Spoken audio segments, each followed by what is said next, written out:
Ninth class. आज हम unit 3 में स्टडी करेंगे मैथ्स एंड वेट। मैथ्स और वजन को हम देखेंगे, या ये क्वेश्चन इस तरह भी आता है, differentiate between mass and weight. Mass और वजन में फर्क मास या मैथ्स कुछ आप पढ़ लें। ठीक है, मैथ्स और वजन में क्या फर्क है? आमतौर पे हम मैथ्स और वेट को दोनों को एक ही टर्म में लेते हैं, लेकिन ये दोनों अलग चीज़ें हैं। जैसे मैं कहता हूँ कि आमतौर पर कहता हूँ कि मेरा जो वज़न है, ये जो नेट फर्ज कर रहा हूँ, ये 52 kg है या 48 kg है या फलां चीज़ का वज़न इतना है, वो हम वेट कहते हैं। हालांकि वो वेट नहीं होता, वो मैस होता है। वो क्या होता है? मैस होता है। आज हम देखते हैं कि मैस और वेट में क्या फ़र्क है। ये देखें कि हमें ये पार्टीशन की है, इस साइड पे मैस और उसकी कैरेक्टरिस्टिक्स, उस साइड पे हमने वेट को डिस्कस किया हुआ है कि मैस और वेट में क्या फ़र्क है। मैस क्या है? मैस की डेफिनेशन क्या है बेटा? मैस जो है, quantity of matter in object is called mass. किसी भी जिस्म में मादा की मिकदार को, quantity of matter in object is called as mass. Matter की क्वांटिटी को हम मैस कहते हैं। जबकि वेट की अगर हम डेफिनेशन करें, वेट क्या है? The pulling force of Earth on object is called weight. किसी भी जिस्म पर जमीन की लगाई गई कशिश की कुव्वत, जमीन हर चीज को, हर ऑब्जेक्ट को अपनी तरफ अट्रैक्ट करती है, उसकी जो पुलिंग फोर्स है उसे हम कहते हैं वेट। डेफिनेशन क्या है इसकी? है क्वांटिटी ऑफ मैटर और उसकी है pulling force of earth is called weight.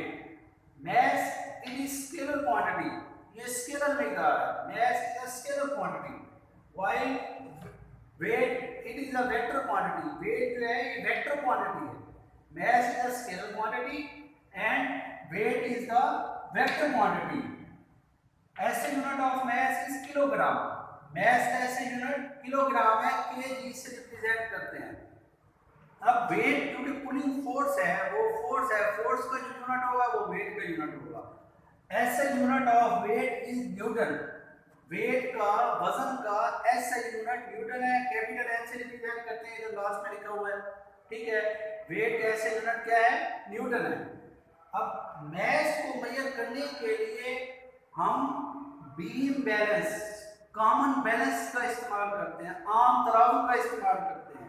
Mass it is measured with beam balance. ये बीम बैलेंस से मेजर किया जाता है, ये आम बैलेंस से मेजर किया जाता है। जबकि जो वेट है इसको हम कॉमन बैलेंस से मेजर नहीं करते, इसको हम सिर्फ स्प्रिंग बैलेंस से मेजर करते हैं। It is measured with spring balance.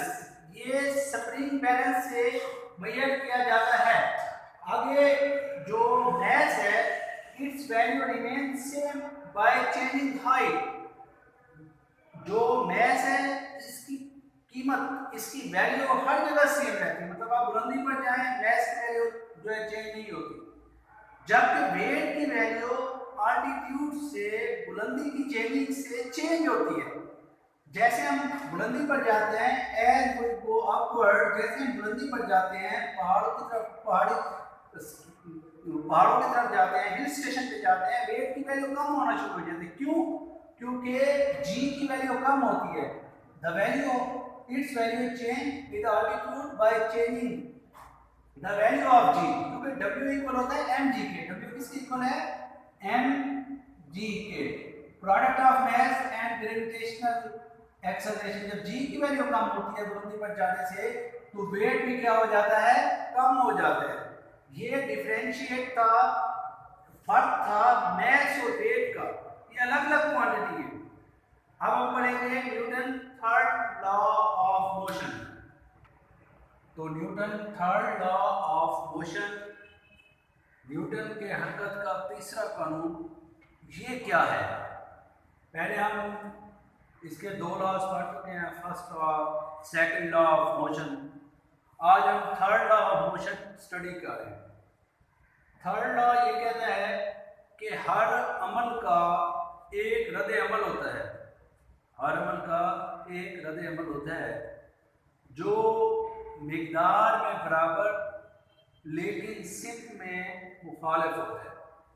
English में क्या कहेंगे? Every action has a reaction.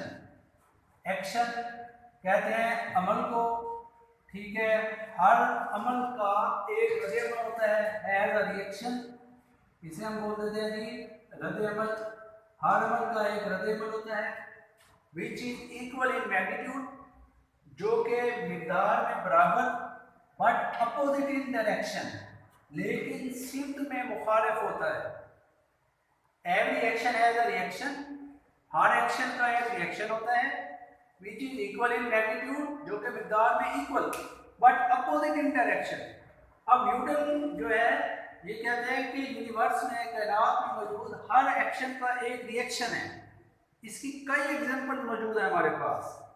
For example, if we walk on road, जब हम रोड पर चलते हैं, जमीन पर चलते हैं, रोड पर चलते हैं, तो हम क्या करते हैं? हम जमीन को पीछे धकेलते हैं, ये हमारा एक्शन है। और जमीन रिएक्शन के तौर पे क्या करती है? वो हमें आगे की तरफ धकेलती है। तो हमारा एक्शन हो गया, जमीन का रिएक्शन हो गया। और इसके एग्जांपल्स हैं। और ये देखें, लेट ये कोई गुलाब है, ठीक है, ये सरफेस पर किसी भी जगह पे पड़ा हुआ है। इस गुलाब का weight W is equal to mg downward, नीचे की तरफ होगा। इसके वेट की डायरेक्शन क्या होगी? नीचे की तरफ होगी। ये इस पर फोर्स लगा रहा है गुलाब, इसका वजन इस सरफेस पे, इस सतह पे फोर्स लगा रहा है, ये एक्शन है। अब ये सरफेस क्या करेगी? ये जगह क्या करेगी? उतनी ही फोर्स अपोजिट इन डायरेक्शन ऊपर की तरफ लगाएगी, उसको हम कह देंगे रिएक्शन। मतलब इसका वेट डाउनवर्ड और सरफेस का रिएक्शन अपवर्ड। जैसे हम चेयर पे बैठते हैं, कुर्सी पे बैठते हैं, तो हमारा वजन नीचे की तरफ, कुर्सी, चेयर हमें रिएक्शन उतना ही ऊपर की तरफ देती है। दोनों इक्वल इन मैग्नीट्यूड है बट अपोजिट इन डायरेक्शन। ये Newton third law of motion. इसी तरह हम दीवार पर एक बॉल मारते हैं, फेंकते हैं जोर से। हम जब ये फेंकते हैं, बॉल जब ये जाती है, हिट करती है दीवार को, ये फोर्स लगाती है, ये एक्शन है। बॉल का एक्शन, ये जा रही है, इधर जाके इसको हिट करेगी, ठीक है। दीवार क्या करेगी? ये वॉल क्या करेगी? ये रेजिस्टेंस वॉल, कोई भी चीज, ये उतनी ही फोर्स से बॉल को वापस भेजेगी। ये इसका रिएक्शन होगा। आप अगर आहिस्ता से बॉल फेंकते हैं और टकरा कर स्लो ही वापस चलेगी। आप जितना ज्यादा जोर से फास्टली मूव कराते हैं, वो उतनी ही वापस रिएक्शन मिलेगा आपको। ऐसे ही एक बलून है, ये देखिए बलून। बैलून में आप हवा भरें, उसको आप छोड़ते हैं बैलून में हवा भर के, तो बैलून क्या करता है? उससे एयर बाहर इजेक्ट होती है, हवा जो है बाहर आती है। ये एक्शन है बैलून का, एक्शन। और एयर क्या करती है? हवा बैलून को आगे की तरफ मूव कराती है। ये रिएक्शन हो गया एयर का, हवा का।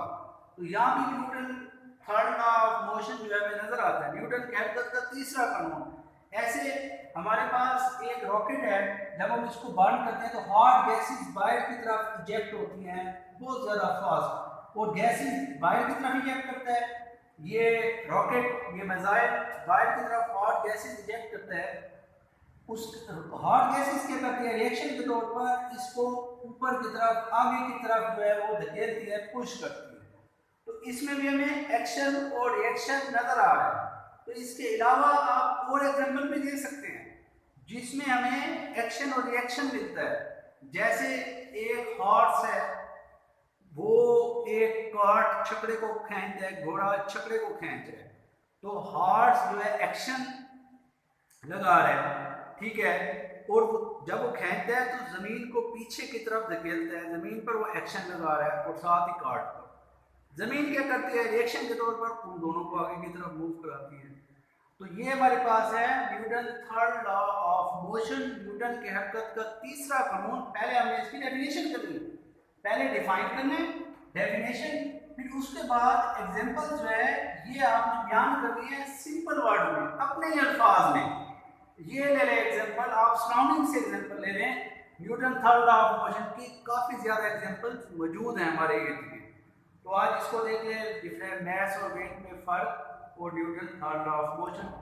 फिर हम इंशाल्लाह नेक्स्ट आगे पढ़ेंगे। शुक्रिया, अल्लाह हाफिज़।